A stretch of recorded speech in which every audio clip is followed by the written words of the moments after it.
Welcome everybody to Mike Ferry TV. My name is Mike Hoyos, and today I'm going to be talking about how do I take advantage of the Mike Ferry Sales System Part 2.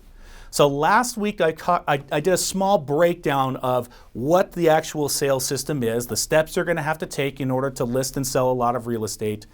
Today I'm going to be talking a little bit more about the business side of it. So I want everybody to consider this thought. This is something that we've heard Mike Ferry say since the beginning of the Mike Ferry system, which is treat your business like a business. So I'm going to take you through a series of thoughts that's going to help you think about this more like a business versus like a hobby. Now, the difference between a hobby and a business, of course, is the amount of effort you put into it and the type of result you want to get from it. Plenty of us have hobbies that we like to do outside of the business, like if you like to do golf, or if you like to play music, or if you like to go boating, or whatever that may be. You have those hobbies that you do. Too often we find that real estate agents treat their business like it was one of those hobbies. So I want to talk about just a couple of basic things that you do in a business that you probably don't do too much in a hobby. For example, I wrote down business planning. As a professional real estate agent, you should have a very simple plan as to what you want to accomplish every year. You can do this in a variety of ways. I've always preferred the way that Mike Ferry teaches. It's in its simplest form. Take a look at what you did last year.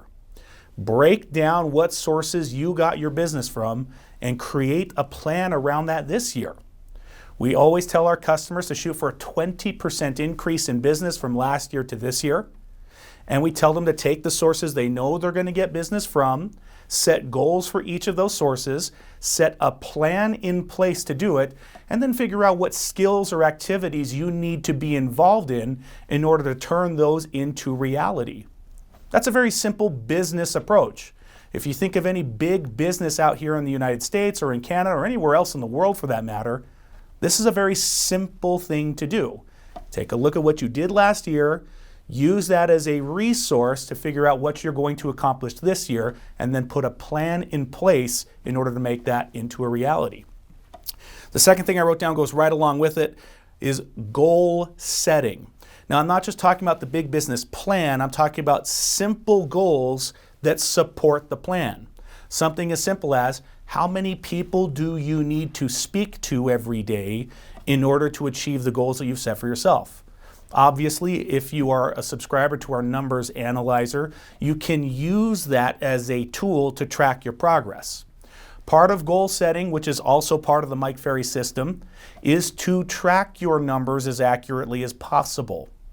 If you are tracking the numbers that you are producing, you can then compare that to the goals that you've set and see whether you are on or off track. If you are off track, you can make adjustments. If you are on track, then you continue down that path. If you are going further than you were planning, or if you are surpassing your goals, you may want to raise the goals. But tracking your numbers goes hand in hand with your goal setting.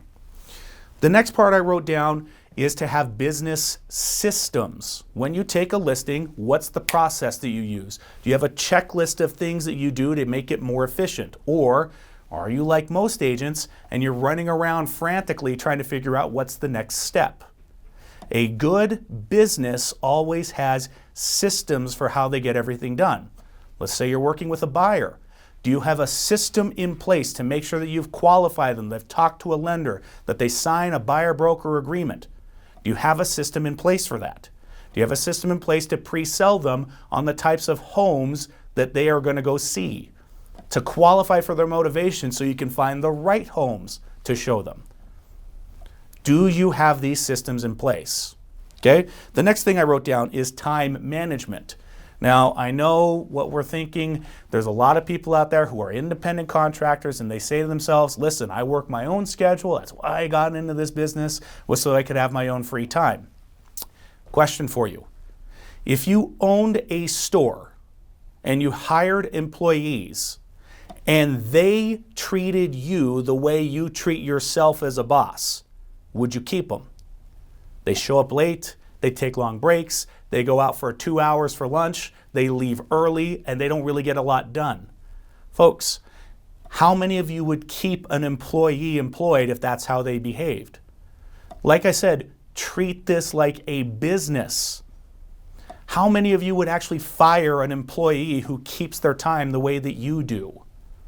You have to consider these things, because if you truly want to build this into a business, you have to take this type of a business approach. The next part I wrote down is practicing scripts and developing skills. No, in most jobs, you're not going to have a bunch of people taking their script and walking around and chanting it. I get it. What you are going to do, though, is require your staff to have certain skills to perform the job. Imagine you had a store and the people that you have employed are constantly losing sales because of their inability to communicate. How long would you keep them employed? So you got to ask yourself a question. Are your communication skills strong enough that they are supporting the goals that you've set for yourself? If they are not, you may consider working on your scripts and your skills, especially in today's market. Just a little hint, in today's market, some of the scripts and skills that you should be working on is the pre-qualifying script. You've got to master the pre-qualifying script right now so that you know what your customers are feeling in terms of motivation. As well as, you must be excellent at the pricing presentation. You must show your customers better than anybody else why they need to list their home at a price that will cause it to sell. If the motivation is there and the skills support the job, you're going to take a lot of listings. The next thing I wrote down is money management and profitability. As a business, you must manage your money in a way that keeps you profitable. It is too common amongst real estate people to spend every dollar they have on buying leads or buying some form of advertising, which leaves your profit margins barely in the black or in the red, in emergency mode. Again, you got to ask yourself, if you had somebody who was managing your store or managing your business and you're constantly in the negative, how long would you keep that manager? Treat your business like a business. If you don't understand these points, you may consider diving more into the Mike Ferry system in terms of money management and profitability. Then the last one I wrote down is probably the most important one. I wrote down customer service. Folks, in any business, in order to survive, your level of service has to be better than your competitors.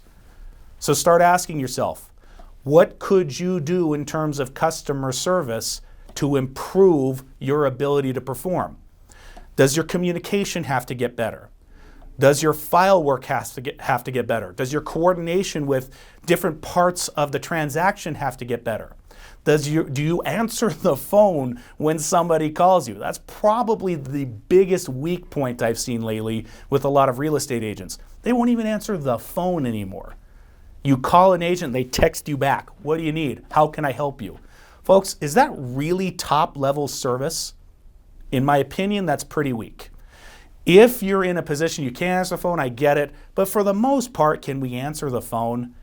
If a lender is calling you, if a customer is calling you, can you answer the phone most of the time? Up your level of service, folks, and people will want to do business with you. These were some of the thoughts I thought of when Mike was telling me, how do we take advantage of the Mike Ferry Sales System? The biggest thing I want you to take away from this is treat your business like a business. Thank you guys, and we'll talk to you next week.